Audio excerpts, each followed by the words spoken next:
అధ్యక్ష,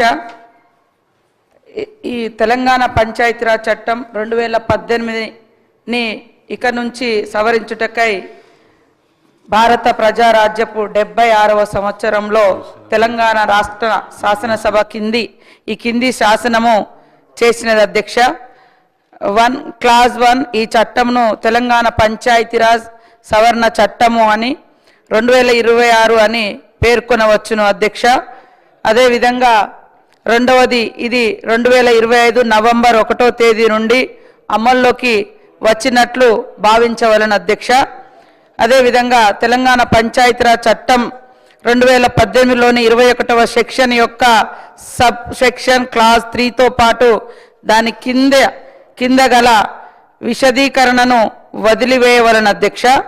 అదేవిధంగా తెలంగాణ పంచాయతీరాజ్ 3వ సవరణ అధ్యాదేశం 2025 ఇందు మూలంగా రద్దు చేయబడినది అధ్యక్ష.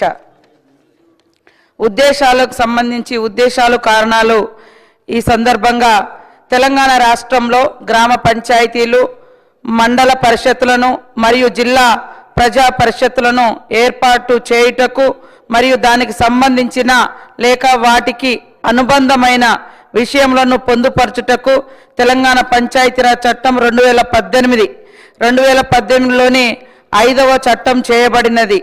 పైన చెప్పిన చట్ట ప్రయోజనముల కొరకు ఈ చట్టంలోని 8వ షెడ్యూల్ గ్రామాల జాబితాను కలిగి ఉన్నది అధ్యక్ష.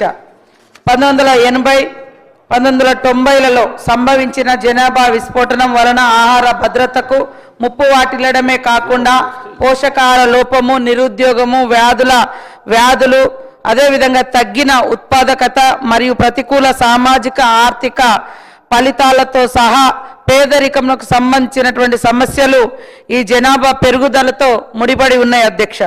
దీనికి అధిగమించుటకు గాను 1994 మే 30వ తేదీన మరి అమల్లోకి వచ్చినటువంటి తెలంగాణ పంచాయతీరాజ్ చట్టము 1994 యొక్క 21 సెక్షన్లోని సబ్ సెక్షన్ 3 కింద 2 పిల్లల పరిమితిని జనాభాను నియంత్రించే చర్యగా అమలులోకి తీసుకొచ్చింది అధ్యక్ష. 2 సంతానం ఉండడం వలన ఇద్దరు సంతానం ఉండాలనే నియమాన్ని అమలు చేసిన 30 సంవత్సరాల తర్వాత ప్రభుత్వము జనాభా విధానాన్ని సమీక్షించి తెలంగాణలోని గ్రామీణ ప్రాంతాలలో సంతానోత్పత్తి రేటు 1.7 చొప్పున సంతానము కలిగి ఉన్నది అధ్యక్ష. ఇది సంతానోత్పత్తి భర్తీ చేయగల స్థాయి కంటే తక్కువగా ఉన్నది అధ్యక్ష. ఈ తగ్గుదలకు కుటుంబ నియంత్రణపై పెరిగిన అవగాహన, మెరుగైన ఆరోగ్య సంరక్షణ ప్రత్యేకించి మహిళల్లో పెరిగినటువంటి అక్షరాస్యత మరియు పెరిగిన ఆర్థిక స్థిరత్వము వంటి అనేక కారణాలను చూడవచ్చు అధ్యక్ష.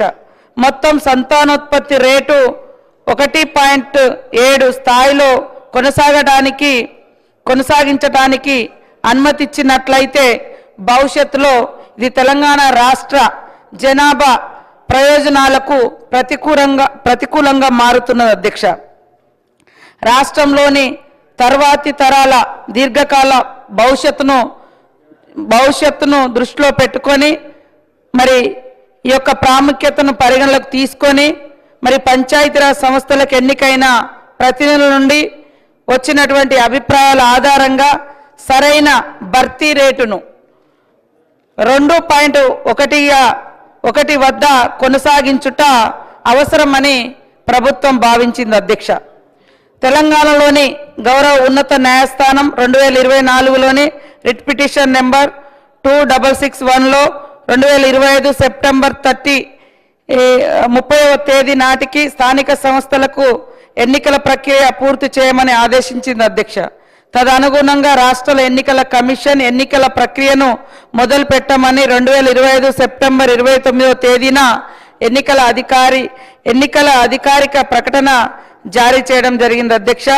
తెలంగాణలోని గౌరవ ఉన్నత న్యాయస్థానం 2025లోని రిట్ పిటిషన్ నెంబర్ 30217 మరియు సంబంధిత బ్యాచ్ ఆఫ్ కేసెస్లోని ఎన్నికల ప్రక్రియను కొనసాగించమని ఉత్తర్వులు ఇచ్చింది అధ్యక్ష.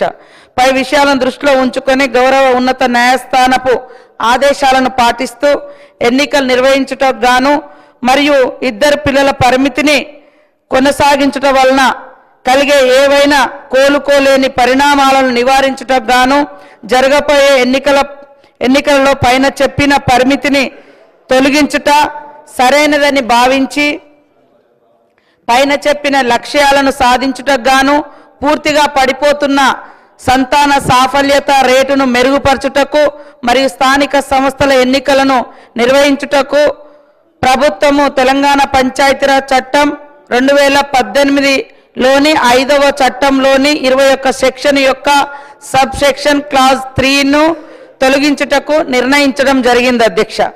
రాష్ట్ర శాసన మండలి అప్పుడు సమావేశంలో లేనందున వాయిదా పడినందున మరియు పై నిర్ణయంను వెంటనే అమలు పరచవలసినటువంటి అవసరం ఏర్పడినందున భారత రాజ్యాంగంలోని 213వ ఆర్టికల్ కింద గవర్నర్కు ఇవ్వబడినటువంటి అధికారంలోను వినియోగించుతూ 2025 అక్టోబర్ 31వ తేదీన తెలంగాణ గవర్నర్ తెలంగాణ పంచాయతీరాజ్ 3వ సవరణ అధ్యాదేశం 2025లోని 5వ తెలంగాణ అధ్యాదేశంను జారీ చేశారు మరియు దానిని 2025 నవంబర్ 1వ తేదీ నాటి తెలంగాణ గెజిట్లో ముద్రించడం జరిగింది అధ్యక్ష. ఈ బిల్లు పై అధ్యాదేశం స్థానంలో ఉంచుటకు ఉద్దేశించబడినది అధ్యక్ష. ఈ యొక్క బిల్లు ప్రధానంగా అన్ని అంశాలను పరిగణలోకి తీసుకొని రాష్ట్రంలో మరి తగ్గిపోతున్న జనాభా నిష్పత్తిని ప్రజాప్రతినిధుల యొక్క అభిప్రాయాలను ఇవన్నింటినీ తీసుకొని తెలంగాణ రాష్ట్ర ప్రభుత్వం గౌరవ ముఖ్యమంత్రి గారి ఆధ్వర్యంలో సీఎం రేవంత్ రెడ్డి గారి ఆధ్వర్యంలో ఈ యొక్క నిర్ణయం తీసుకొని మరి ఎన్నికలను కూడా నిర్వహించడం జరిగింది అధ్యక్ష. ఇద్దరు పిల్లల పరిమితిని ఎత్తివేస్తూ ఈ అన్ని అంశాలను పరిశీలించిన తర్వాతనే మనం ఈ నిబంధనలను సవరించాం అధ్యక్ష. 2018-19లోనే తెలంగాణలో నూతన పంచాయతీ చట్టం వచ్చింది. అప్పుడు మున్సిపాలిటీ చట్టం కూడా వచ్చింది అధ్యక్ష. మున్సిపాలిటీలలో అప్పుడున్నటువంటి ప్రభుత్వము ఇద్దరు పిల్లల నిబంధనను ఎత్తేసింది, కానీ ఎందుకు పంచాయతీరాజ్ చట్టంలో మరి కొత్త చట్టమే తీసుకొచ్చారు. అప్పుడు ఈ నిబంధన ఎందుకు ఎత్తివేయలేదో వాళ్ళ దగ్గర గత ప్రభుత్వం దగ్గర మరి ప్రశ్నకైతే జవాబు లేనట్టుగా ఉంది అధ్యక్ష.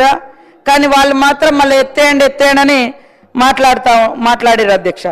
కాబట్టి ఈరోజు అదే సమయంలో పొరుగు రాష్ట్రాలైన ఏపీ, కర్ణాటక, మధ్యప్రదేశ్ వంటి రాష్ట్రాల్లో కూడా ఇద్దరు పిల్లలకు మించి ఉంటే జీపీలో పోటీకి అనర్హులన్న షరతులు లేవు అధ్యక్ష.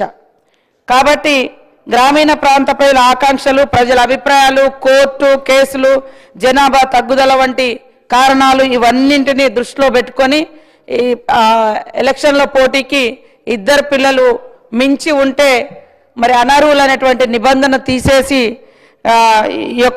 మన యొక్క ప్రభుత్వం అందరి అభిప్రాయాలను గౌరవించి రాష్ట్ర ప్రయోజనాలను దృష్టిలో పెట్టుకొని మరి 1:7 లాగా ఉండేటువంటి పాపులేషన్ ఉంటే రాబోయే తరాలు అంతరించిపోయే ఉంటుంది జనాభా తగ్గుదల మూలంగా. కాబట్టి ఆ నిష్పత్తిని పెంచాలనే లక్ష్యంతో కూడా రాష్ట్ర ప్రయోజనాలు, సమాజ ప్రయోజనాలు, తెలంగాణ ప్రయోజనాలను దృష్టిలో పెట్టుకొని ఈ యొక్క పంచాయతీరాజ్ చట్టం సవరణ చేయడం జరుగుతూ మేము ముందుకు ఈ బిల్లు తీసుకురావడం జరిగింది అధ్యక్ష. Now discussion on consideration of the bill. Gandra Satyanarayana garu.